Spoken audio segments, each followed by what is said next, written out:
ಶ್ರೀ ಗಣಪತಿ ಶಾರದಾ ಗುರುಭ್ಯೋ ನಮಃ. ಯತ್ರ ಯೋಗೇಶ್ವರ ಕೃಷ್ಣೋ ಯತ್ರ ಪಾರ್ಥೋ ಧನುರ್ಧರಃ ತತ್ರ ಶ್ರೀ ವಿಜಯ ಭೂತಿರ್ಧ್ರುವಾನಿ ತಿರ್ಮಮ. ಶ್ರೋತೃಗಳಿಗೆ ಶ್ರೀ ಅಳಸಿಂಗರಾಚಾರ್ಯ ವಿರಚಿತ ಶ್ರೀ ವ್ಯಾಸ ಮಹರ್ಷಿ ಪ್ರಣೀತ ಶ್ರೀಮನ್ ಮಹಾಭಾರತದ ಉದ್ಯೋಗ ಪರ್ವದಲ್ಲಿ ಕೃಷ್ಣನು ದುರ್ಯೋಧನನ ಗೃಹಕ್ಕೆ ಹೋಗಿ ಅವನು ಕರೆದರೂ ಅಲ್ಲಿ ಭೋಜನ ಮಾಡದಿರಲು ದುರ್ಯೋಧನನು ಅದರ ಕಾರಣವನ್ನು ಕೇಳಿದುದು, ಕೃಷ್ಣನ ಪ್ರತ್ಯುತ್ತರವು, ವಿದುರನು ಕೃಷ್ಣನಿಗೆ ಆತಿಥ್ಯವನ್ನು ನಡೆಸಿದುದು ಎಂಬ 91ನೆಯ ಅಧ್ಯಾಯಕ್ಕೆ ಸ್ವಾಗತ. ಜನಮೇಜಯ ರಾಜ ಕೃಷ್ಣನು ಕುಂತಿಯ ಅನುಮತಿಯನ್ನು ಪಡೆದು ಅವಳನ್ನು ಪ್ರದಕ್ಷಿಣ ಮಾಡಿ ಬಂದು ದುರ್ಯೋಧನನ ರಾಜಗೃಹಕ್ಕೆ ಬಂದನು. ಆ ಅರಮನೆಯು ಇಂದ್ರ ಭವನಕ್ಕೆ ಸಮಾನವಾಗಿರುವುದು. ಅಲ್ಲಲ್ಲಿ ಚಿತ್ರ ವಿಚಿತ್ರಗಳಾದ ಆಸನಗಳು ಸಿದ್ಧವಾಗಿರುವವು.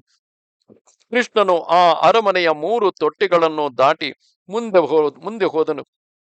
ಅಲ್ಲಲ್ಲಿ ಬಾಗಿಲು ಕಾಯುತ್ತಿದ್ದವರು ಒಬ್ಬೊಬ್ಬರು ಅವನನ್ನು ನಿವಾರಿಸದೆ ಭಕ್ತಿಯಿಂದ ಹಿಂಜರಿಯುತ್ತಿದ್ದರು. 3 ತೊಟ್ಟಿಗಳನ್ನು ದಾಟಿ ಹೋದ ಮೇಲೆ ಮುಂದೆ ಮಹಾಮೇಘದಂತೆಯೂ ಎತ್ತರವಾದ ಪರ್ವತ ಶಿಖರದಂತೆಯೂ ಮಹತ್ತಾದ ಮತ್ತು ಕಾಂತಿಯಿಂದ ಜ್ವಲಿಸುವಂತಿದ್ದ ಉಪ್ಪರಿಗೆಯನ್ನು ಏರಿದನು. ಅಲ್ಲಿ ದುರ್ಯೋಧನನು ಅನೇಕ ಕೌರವರ ಮತ್ತು ಸಾವಿರಾರು ಮಂದಿ ರಾಜರ ನಡುವೆ ಉತ್ತಮಾಸನದಲ್ಲಿ ಕುಳಿತಿದ್ದ ದುರ್ಯೋಧನನನ್ನು ಕಂಡನು. ಆ ದುರ್ಯೋಧನನಿಗೆ ಬಹಳ ಸಮೀಪವಾಗಿ ದುಶ್ಯಾಸನನು, ಶಕುನಿಯು, ಕರ್ಣನು ಉಚಿತಾಸನಗಳಲ್ಲಿ ಕುಳಿತಿದ್ದರು. ಕೃಷ್ಣನನ್ನು ಕಂಡೊಡನೆ ದುರ್ಯೋಧನನು ಸಮಸ್ತ ಮಂತ್ರಿಗಳೊಡನೆ ದಿಗ್ಗನೆ ಮೇಲೆದ್ದು ನಿಂತು ಅವನನ್ನು ಗೌರವಿಸಿದನು. ಆಗ ಕೃಷ್ಣನು ದುರ್ಯೋಧನನನ್ನು, ಅವನ ಮಂತ್ರಿಗಳನ್ನು, ಇತರ ರಾಜರನ್ನು ಒಬ್ಬೊಬ್ಬರನ್ನಾಗಿ ಸಂಧಿಸಿ ಅವರವರ ವಯಸ್ಸಿಗೆ ತಕ್ಕಂತೆ ಅವರನ್ನು ತಾನು ಆದರಿಸಬೇಕಾದ ರೀತಿಯಲ್ಲಿ ಕುಶಲ ಪ್ರಶ್ನಾದಿಗಳನ್ನು ಮಾಡಿ ಉಪಚರಿಸಿದನು. ಮೇಲೆ ಹಾಸಿದ ವಿಚಿತ್ರವಾದ ಮೇಲು ಹೊದ್ದಿಕೆಗಳಿಂದ ಅಲಂಕೃತವಾಗಿ ಸುವರ್ಣಮಯವಾದ ಒಂದು ಮಂಚದ ಮೇಲೆ ಕುಳಿತನು. ಶ್ರೀಕೃಷ್ಣನಿಗಾಗಿಯೇ ಆ ದಿವ್ಯಾಸನವು ದುರ್ಯೋಧನನ ಆಜ್ಞೆಯಿಂದ ಸಿದ್ಧಪಡಿಸಲ್ಪಟ್ಟಿದ್ದಿತು. ಆಮೇಲೆ ದುರ್ಯೋಧನನು ಆ ಕೃಷ್ಣನಿಗೆ ಗೋವನ್ನು, ಮಧುಪರ್ಕವನ್ನು, ಪಾನತೀರ್ಥವನ್ನು ತರಿಸಿ ಒಪ್ಪಿಸಿದನು. ತನ್ನ ಗೃಹದಲ್ಲಿಯೂ ರಾಜ್ಯದಲ್ಲಿಯೂ ಕೃಷ್ಣನಿಗೆ ಬೇಕಾದುದೇನಿದ್ದರೂ ಸ್ವೀಕರಿಸಬಹುದೆಂದು ಪ್ರಾರ್ಥಿಸಿದನು. ಸೂರ್ಯನಂತೆ ದಿವ್ಯ ಕಾಂತಿಯಿಂದ ಜ್ವಲಿಸುತ್ತಾ ಆಸನದಲ್ಲಿ ಕುಳಿತಿದ್ದ ಆ ಕೃಷ್ಣನನ್ನು ಅಲ್ಲಿದ್ದ ಸಮಸ್ತ ರಾಜರು, ಎಲ್ಲ ಕುರುಗಳು ಭಕ್ತಿಯಿಂದ ಉಪಾಸಿಸಿದರು. ಆಮೇಲೆ ದುರ್ಯೋಧನನು ಕೃಷ್ಣನನ್ನು ಭೋಜನಕ್ಕೆ ಕರೆದನು. ಕೃಷ್ಣನು ಅದಕ್ಕೆ ಇಷ್ಟಪಡದಿರಲು ಆಗ ದುರ್ಯೋಧನನು ಕರ್ಣನೊಡನೆ ಪಿಸು ಮಾತುಗಳನ್ನಾಡಿ ಆಮೇಲೆ ಕೃಷ್ಣನನ್ನು ನೋಡಿ ಮೊದಲು ಮೃದುವಾಗಿಯೂ ಕೊನೆಗೆ ಕಠಿಣವಾಗಿಯೂ ಇರುವ ಮಾತುಗಳಿಂದ ಹೀಗೆಂದು ಪ್ರಶ್ನೆ ಮಾಡುವನು. ಕೃಷ್ಣ, ನಾನು ನಿನಗೆ ಕೊಡುವ ಅನ್ನಗಳು, ವಸ್ತ್ರಗಳು, ಶಯನಗಳು ಮಾಡಿದ ಪಾಪವೇನು? ನಿನಗಾಗಿ ನಾನು ತಂದುಕೊಟ್ಟುದು ಯಾವುದೊಂದನ್ನು ನೀನು ತೆಗೆದುಕೊಳ್ಳದಿರುವುದಕ್ಕೆ ಕಾರಣವೇನು? ನೀನು ಪಾಂಡವರಿಗೂ ನಮಗೂ ಇಬ್ಬರಿಗೂ ಕಷ್ಟದಲ್ಲಿ ಸಹಾಯಕನು, ಇಬ್ಬರ ಕ್ಷೇಮದಲ್ಲಿಯೂ ಅಕ್ಕರೆಯುಳ್ಳವನು. ನನ್ನ ತಂದೆಯಾದ ಧೃತರಾಷ್ಟ್ರನಿಗೆ ನೀನು ಬಂಧು ಮತ್ತು ಪರಮಾಪ್ತನು. ನೀನಾದರೂ ವಿವೇಕ ಜ್ಞಾನವಿಲ್ಲದ ಮೂರ್ಖನಲ್ಲ. ಧರ್ಮಾರ್ಥಗಳೆರಡನ್ನು ಪೂರ್ಣವಾಗಿ ಮತ್ತು ಯಥಾವತ್ತಾಗಿ ತಿಳಿದವನು. ಓ ಚಕ್ರಧಾರಿ, ನಾನು ಮಾಡುವ ಸತ್ಕಾರಗಳನ್ನೆಲ್ಲ ನೀನು ತಿರಸ್ಕರಿಸುವುದಕ್ಕೆ ಕಾರಣವೇನು ಎಂದನು.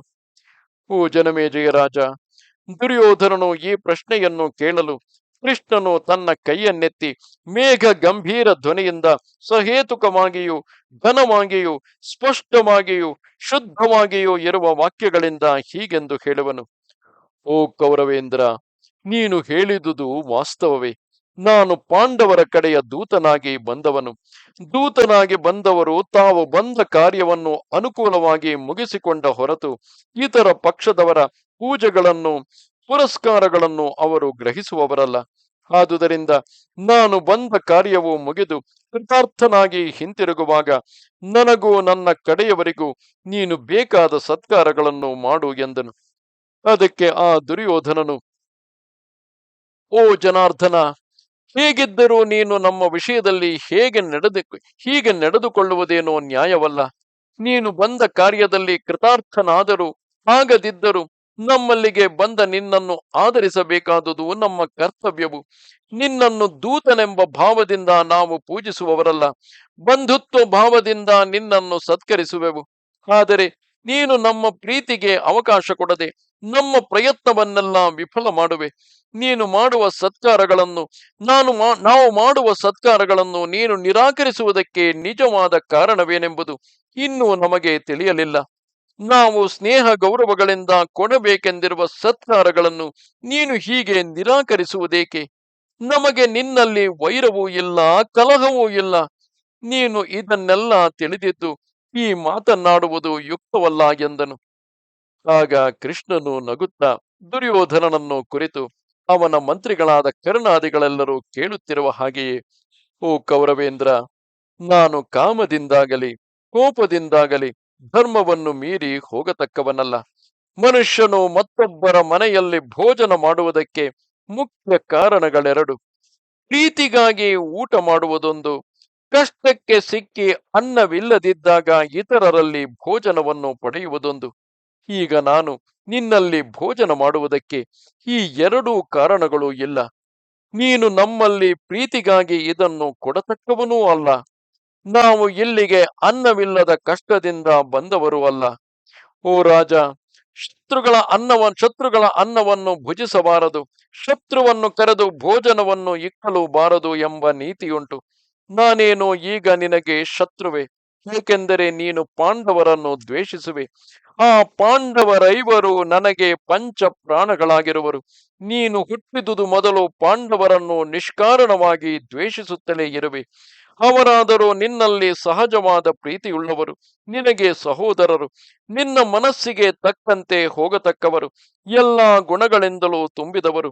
ಅಂಥವರ ವಿಷಯದಲ್ಲಿ ನೀನು ಹೀಗೆ ನಿಷ್ಕಾರಣ ದ್ವೇಷವನ್ನು ತೋರಿಸುವುದು ನಿನಗೆ ಉಚಿತವಲ್ಲ. ಆ ಪಾಂಡು ಪುತ್ರರೆಲ್ಲರೂ ಧರ್ಮದಲ್ಲಿಯೇ ನೆಲೆಗೊಂಡವರು. ಅವರ ವಿಷಯದಲ್ಲಿ ಯಾವನು ಯಾವ ದೋಷವನ್ನು ತಾನೇ ಹೇಳಬಲ್ಲನು? ರಾಜ, ಹೆಚ್ಚು ಮಾತಿನಿಂದೇನು? ಅವರನ್ನು ಯಾವನು ದ್ವೇಷಿಸುವನೋ ಅಂಥವನು ನನಗೂ ದ್ವೇಷಿಯೇ. ಅವರಿಗೆ ಅನುಕೂಲವಾಗಿ ಹೋಗತಕ್ಕವನು ನನಗೂ ಅನುಕೂಲನೇ. ಆದುದರಿಂದ ಧರ್ಮಚಾರಿಗಳಾದ ಆ ಪಾಂಡವರ ಮತ್ತು ನನ್ನ ಆತ್ಮವು ಒಂದೇ ಎಂದು ತಿಳಿ. ಯಾವನು ಕಾಮ ಕ್ರೋಧಗಳನ್ನು ಹಿಡಿದು ಅಜ್ಞಾನದಿಂದ ಮತ್ತೊಬ್ಬನಿಗೆ ವಿರೋಧವನ್ನು ಉಂಟು ಮಾಡಲು ಯತ್ನಿಸುವನೋ ಮತ್ತು ಯಾವನು ಗುಣವಂತನನ್ನು ದ್ವೇಷಿಸುವನೋ ಅಂತಹವನನ್ನು ಪುರುಷಾಧಮನೆಂದು ಹೇಳುವರು. ಮತ್ತು ಯಾವನು ಇಂದ್ರಿಯ ವ್ಯಾಪಾರವನ್ನು ಕೋಪವನ್ನು ತಡೆಯಲಾರದೆ ಅಲ್ಪ ಬುದ್ಧಿಯುಳ್ಳವನಾಗಿ ಲೋಭ ಮೋಹಗಳಿಗೆ ಒಳಗಾಗಿ ಗುಣಾಢ್ಯನಾದ ತನ್ನ ಜ್ಞಾತಿಗಳ ವಿಷಯದಲ್ಲಿ ಅಸೂಯೆಗೊಂಡಿರುವನು, ಅಂಥವನು ಹೆಚ್ಚು ಕಾಲದವರೆಗೆ ತನ್ನ ಐಶ್ವರ್ಯವನ್ನು ಅನುಭವಿಸಲಾರನು.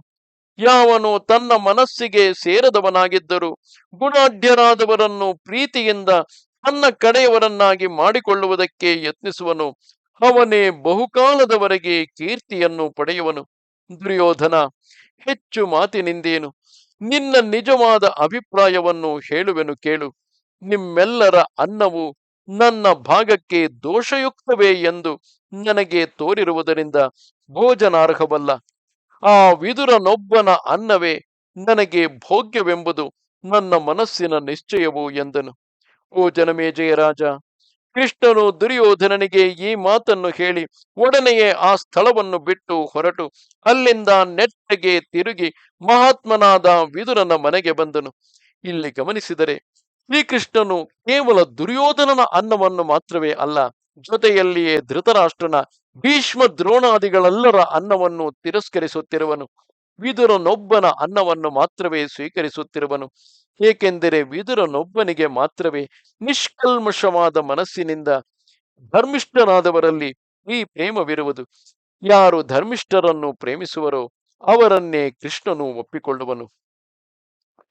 ಕೃಷ್ಣನು ಅಲ್ಲಿ ಇರುತ್ತಿರುವಾಗಲೇ ಅವನನ್ನು ನೋಡುವುದಕ್ಕಾಗಿ ದ್ರೋಣನು, ಕೃಪನು, ಭೀಷ್ಮನು, ಬಾಹ್ಲೀಕರಾಜನು, ಇನ್ನೂ ಹಲವು ಮಂದಿ ರಾಜರುಗಳು ಅಲ್ಲಿಗೆ ಬಂದು ಅವನನ್ನು ಕುರಿತು, ಕೃಷ್ಣ, ನೀನು ನಮ್ಮ ಮನೆಗೆ ಬಂದು ಸಮಸ್ತ ರತ್ನ ಸಮೃದ್ಧವಾದ ನಮ್ಮ ಮನೆಗಳಲ್ಲಿ ನೀನು ಯಥೇಚ್ಛವಾಗಿರಬಹುದು ಎಂದು ಒಬ್ಬೊಬ್ಬರು ಅವನನ್ನು ನಿರ್ಬಂಧಿಸಿ ಕರೆಯಲಾರಂಭಿಸಿದರು. ಆಗ ಕೃಷ್ಣನು ಅವರನ್ನು ಕುರಿತು, ನಿಮ್ಮ ಪ್ರೀತಿಗಾಗಿ ನಾನು ಬಹಳ ಸಂತೋಷಿಸುವೆನು. ಅದೇ ನನಗೆ ದೊಡ್ಡ ಸತ್ಕಾರದಂತೆ ಭಾವಿಸುವೆನು. ನೀವೆಲ್ಲರೂ ಹೋಗಬಹುದು ಎಂದನು.